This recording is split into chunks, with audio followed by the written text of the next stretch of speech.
হৰি ৰাম ৰাম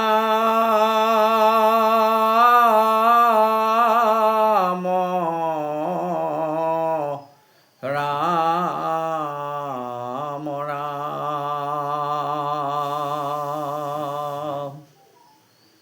কৃষ্ণ শংকৰ গুৰু হৰি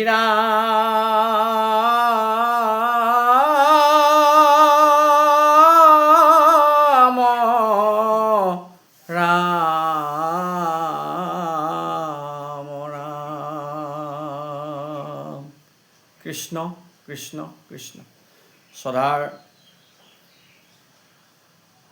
কৃষ্ণপ্ৰেমী ভাগৱত প্ৰেমী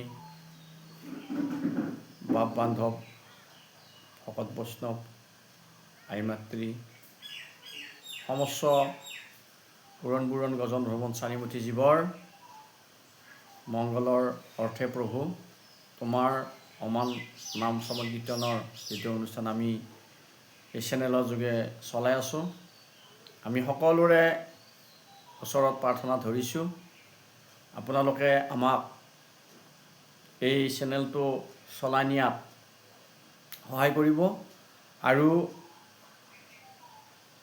এনেকুৱা এজন পণ্ডিত নাই সনাতন ধৰ্মৰ শাস্ত্ৰৰ মূল তত্ত্ব কোৱা গতিকে আমাৰ নিচিনা এটা ক্ষুদ্ৰ দাসৰো দাস কিংকৰো কিংকৰ কি অৰ্থ কম সেইটো ধৃষ্টতা আমাৰ নাই তথাপিতো যিখিনি আমি পাইছোঁ সেই কথাখিনিকে আপোনালোকৰ ওচৰত শ্বেয়াৰ কৰিছোঁ ইয়াতে যদি কিবা ভুলভ্ৰান্তি হয় আপোনালোকে আপোনালোকৰ কমেণ্টৰ যোগে আমাক জনাব আমি নথৈ আনন্দিত হ'ম আজি শ্ৰীকৃষ্ণ গীতাৰ একাদশৰ এটি অৰ্জুন সংবাদ কৃষ্ণ অৰ্জুন সংবাদৰ এটি পংক্তি আমি আপোনালোকৰ ওচৰলৈ নিবেদন কৰিছোঁ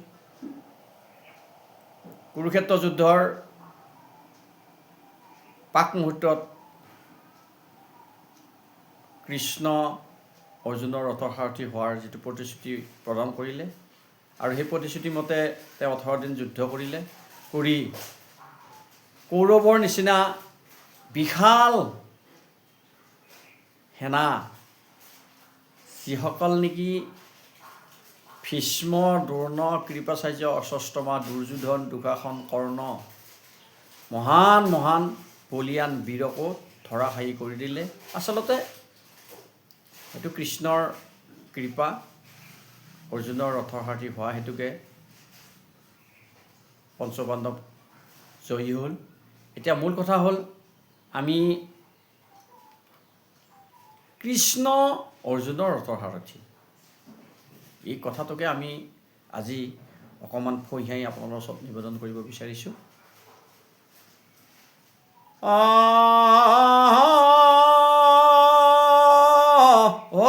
ঈশ্বৰে বুলন্ত যিটো ৰূপময় জানিও কধনঞ্জয়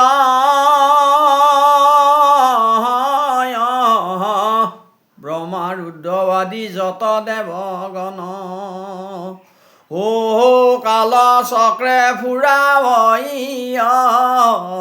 ৰাম ৰাম সেই সজোহো পালো লোক সংহাৰো আক জানিবা ভালে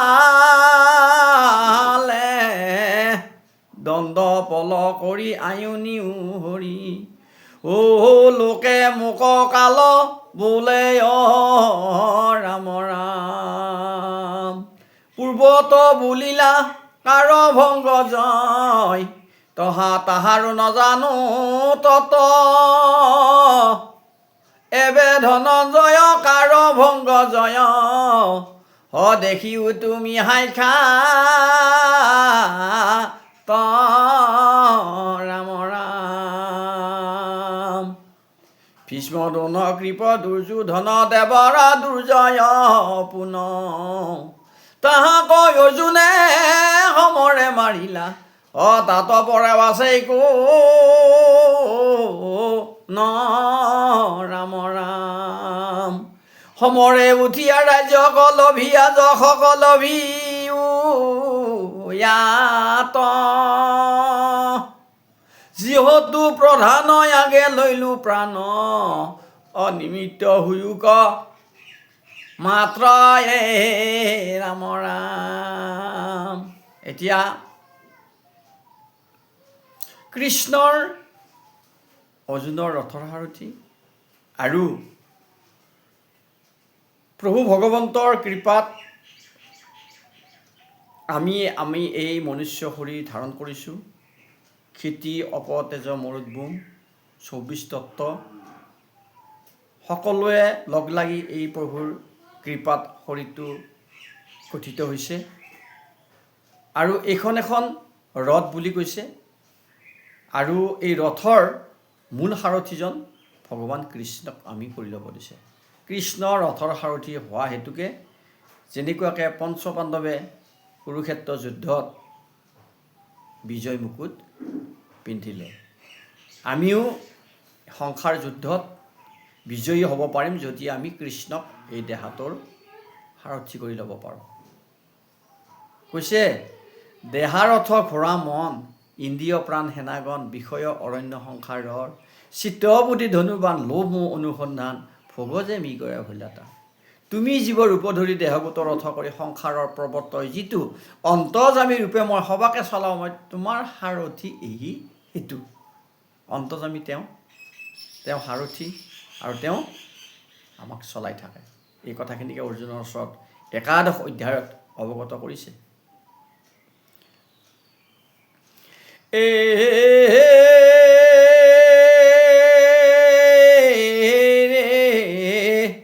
এবে নাৰায়ণ সদা মোৰ মন চৰণে নেৰো তোমাৰ শত সহস্ৰে কবজুত নিযুত কোটি কোটি নমস্কাৰ ৰাম ৰাম। অগ্ৰত পৃষ্ঠত দুয়ো পক্ষে বন্ধু অৰ্ধে ঊৰ্ধে নমস্কাৰ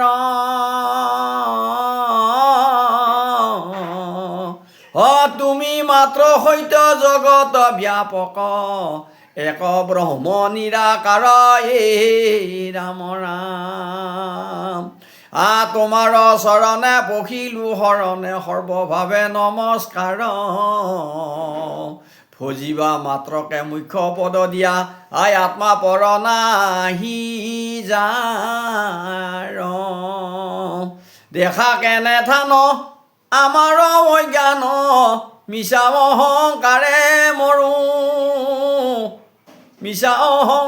মৰো ৰূপৰ ৰেখা জাৰ নাহি কেৱা কাৰ ব্ৰহ্মত সন্ধান ৰো ৰাম ৰাম। মাতুলৰ পুত্ৰ সম্বন্ধত ভাই তোমাক বোলো মাধৱ কত বাৰ বোলো শ্ৰী কৃষ্ণ ক্ৰোধত বোলো যাদৱ কিয়ে ৰাম ৰাম। আমাৰ নিপতি মোহৰ সাৰথি মমতা কৰোঁ আসন ভোজন একে সংগে কৰোঁ হয়নে একে হয় জাত ৰাম ৰাম। হাস বৰিহাস দুৰ্ভাগ্য বোলো পাশা হাৰিলো ভংগে অদৃশ্য ভ্ৰমৰ মনয় গোচৰ অতানে লগে কৰোঁ সংগে ৰাম ৰাম। ৰাম পৰম বান্ধৱ ভকত বচল ভক্ত ভাগ্য ৰাখি নিস্তে দাপৰ শেষত কলিৰ আদ্যত পাৰ্থক কহিলা কৃষ্ণে ৰাম ৰাম। আমি সকলোৱে জানো কুৰুক্ষেত্ৰ যুদ্ধৰ যিটো পাকচক্ৰ, এই পাকচক্ৰটো অতিকে মনোমোহা বা সুন্দৰ। এতিয়া চাওক, কৃষ্ণ পূৰ্ণ কাম হিচাপে, পূৰ্ণ ব্ৰহ্ম হিচাপে দৈৱকী গৰ্ভত জন্ম লৈ দ্বাপৰৰ শেষত কলিৰ আদ্যত এই পাৰ্থক গীতাখন ক'লে। ইয়াৰ আগত তেওঁ কুৰুক্ষেত্ৰ যুদ্ধত প্ৰবিষ্ট হৈ দুষ্টক দমন, শান্তক পালন, এই নীতিৰে তেওঁ যিখিনি অহংকাৰী ৰজা সেই সময়ত বসুমতীত আছিলে, সকলোখিনিকে তেওঁ কুৰুক্ষেত্ৰ যুদ্ধত নিৰ্মূল কৰালে অৰ্জুনৰ হতুৱাই। আৰু অৰ্জুন আচলতে ভাৰতৰ বা আমাৰ ভাৰতবৰ্ষৰ মনুষ্য জনমৰ বা মনুষ্যসকলৰ কাৰণে অতি প্ৰেমময়, মধুময়, সন্তোষময় এজন ব্যক্তি, যি ব্যক্তিৰ দ্বাৰা আমি এই সনাতনী আটাইকেইখন পুথি আমি পালোঁ। চাওক, অৰ্জুনে নিজে প্ৰশ্ন কৰিছে, ভগৱন্ত বাসুদেৱ স্বয়ং গোসাঁই ঠেখানে উত্তৰ দিছে কৃষ্ণ গীতাত। ভাগৱতত অৰ্জুনৰ নাতি পৰীক্ষিতে শুনিছে, শুকমুনিয়ে কৈছে। আকৌ মহাভাৰতত অৰ্জুনৰ পৰিণাতি পৰীক্ষিতে শুনিছে, জন্মেজয়ে শুনিছে, আৰু বৈশম্পায়ন ঋষিয়ে কৈছে। এতিয়া কুৰুক্ষেত্ৰ যুদ্ধৰ আগৰ যিবিলাক কাহিনী আমি যদি চাওঁ, তেনেহ'লে কৃষ্ণৰ যিটো লীলা অতিকে সুন্দৰ, অতিকে মধুময়। এসময়ত অৰ্জুন এবছৰৰ কাৰণে তীৰ্থভ্ৰমণত যাব লগা হৈছিলে, আৰু সেই তীৰ্থভ্ৰমণ কৰোঁতে কৃষ্ণই অৰ্জুনৰ দ্বাৰা প্ৰথমতে তেখেতে স্বৰ্গত গৈ ইন্দ্ৰৰ পৰা ব্ৰহ্মাস্ত্ৰকে বিতাৰ কৰি বিভিন্ন অস্ত্ৰ তেওঁ প্ৰাপ্তি হ'ল। শিৱৰ পৰা কৈলাশত গৈ পাশুপাত ইত্যাদি অস্ত্ৰ গ্ৰহণ কৰিলে। পতালৰ পৰা নাগপাশ, বৰুণৰ পৰা আহৰণ কৰিলে। আটাইবিলাক অস্ত্ৰ অৰ্জুনৰ তনত সোমালে, আৰু সেই সময়ত কুৰুক্ষেত্ৰ যুদ্ধৰ প্ৰথম দিনাখন অৰ্জুনৰ যিটো মোহভংগ, অৰ্জুনৰ যিটো ভয়াৰ্ত মন আহি গ'ল, আচলতে প্ৰকৃততে চাব গ'লে ভগৱন্ত বাসুদেৱে কৰাইছে। কাৰণ যদি অৰ্জুন মোহগ্ৰস্ত নহয়, তেনেহ'লে এই পৃথিৱীলৈকে গীতাখন আহিব নোৱাৰে, আৰু কৃষ্ণই অৱগত কৰিব নোৱাৰে। গতিকে হে প্ৰভুসকল, কৃষ্ণ ভকতবৎসল, কৃষ্ণ দয়াৰ সাগৰ, কৃষ্ণ কৃপাৰ সাগৰ, কৃষ্ণ ৰসেৰ সাগৰ। গতিকে আমি এই কৃষ্ণৰ চৰণত শৰণাপন্ন হৈ আমাৰ এই মানৱ জনম আমি সামফল কৰিব লাগিব। এতিয়া স্বৰ্গত থাকোঁতে স্বৰ্গৰ অপশ্বৰী উৰ্বশীয়ে অৰ্জুনৰ লগত প্ৰেমত মুগ্ধ হ'ল, আৰু অৰ্জুনৰ ৰূপত মুগ্ধ হৈ উৰ্বশীয়ে অৰ্জুনক প্ৰেম নিবেদন কৰিলে। অৰ্জুনে কৈছে যে মই ইন্দ্ৰৰ পৰা, যিহেতু মোৰ তেখেত গুৰুৰ পৰা মই অস্ত্ৰ গ্ৰহণ কৰিছোঁ, গতিকে গুৰুৰ তুমি এজনী লিগিৰী, গতিকে গুৰুৰ পত্নী, গুৰুৰ ছোৱালী মই কেতিয়াও বিবাহ কৰিব নোৱাৰোঁ বা বিবাহ কৰিব মই নোৱাৰোঁ, গতিকে তোমাক মই বিবাহ কৰিব নোৱাৰিম বুলি যেতিয়া অৰ্জুনে ক'লে, তেতিয়া উৰ্বশীয়ে কি কৰিলে, অৰ্জুনক অভিশাপ দিলে যে তুমি এবছৰ নপুংসক হোৱা। চাওক, বিৰাট ৰজাৰ ঘৰত যেতিয়া পঞ্চপাণ্ডৱ এবছৰ অজ্ঞাতবাসত আছিলে, সেই সময়ত অৰ্জুন আছিলে বৃহন্নলা। যিজন কৃষ্ণ অৰ্জুন সখা, কৌষ্ঠৱ মুনি আৰু শিৱৎস, এই দুটা বস্তু হেনে বাকী সকলোখিনি অৰ্জুনৰ আৰু কৃষ্ণৰ একেই। কৈছে আসন ভোজন একে সাংগ কৰ, শয়ন একে সজ্জাত। সেইজন অৰ্জুন যদি সেই এবছৰ যদি নপুংসক নহয়, তেনেহ'লে তেওঁলোকে অজ্ঞাতবাস ৰূপায়িত কৰিব নোৱাৰে।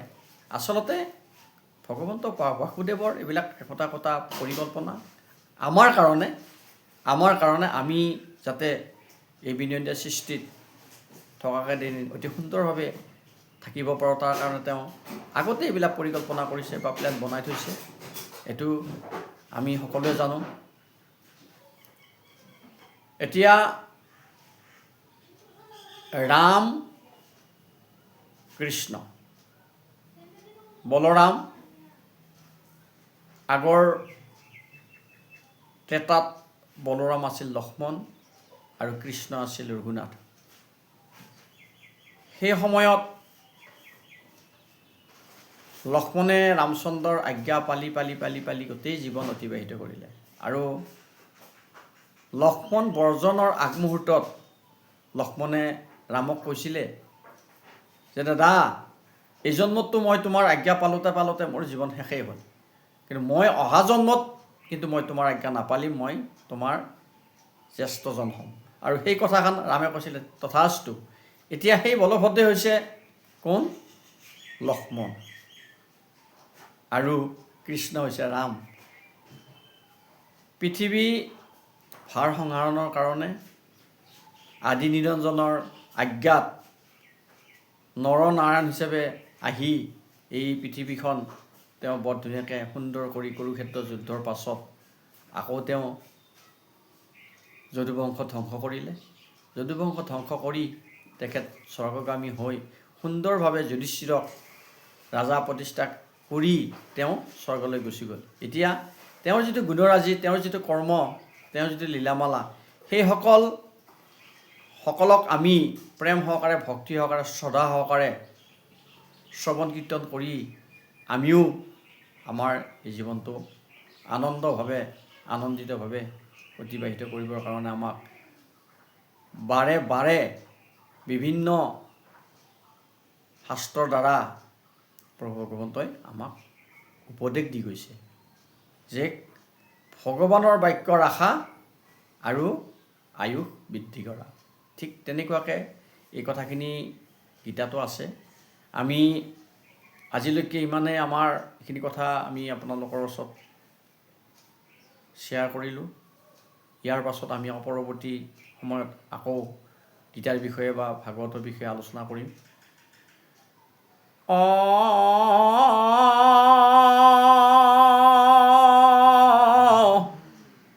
এই কৃষ্ণ পূৰ্ণ ব্ৰহ্ম জানি ভজা বুদ্ধ জন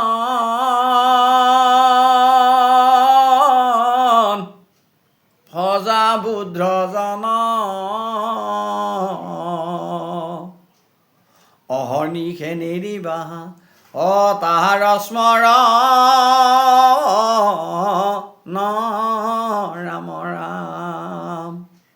কৃষ্ণ পূৰ্ণ ব্ৰহ্ম জানি ভজা বুদ্ধজন অহৰ্নিশে নেৰিবা তাহাৰ স্মৰণ। পূৰ্ণ ব্ৰহ্ম, ধৰ্ম অৰ্থ কাম মোক্ষ, নাম দেৱ গুৰু ভকত, দৰ্শন স্পৰ্শন শ্ৰৱণ কীৰ্তন, সকলোখিনি কৃষ্ণৰ দ্বাৰাই হয়। গতিকে প্ৰভুসকল, আমি একান্ত মনে কৃষ্ণ চৰণত আমি শৰণাপন্ন হওঁ আৰু এইখিনিকে অৱগত কৰি অকণমান আজিলৈ সামৰিছোঁ। জয় শ্ৰীকৃষ্ণ, জয় শ্ৰীকৃষ্ণ, জয় শ্ৰীকৃষ্ণ।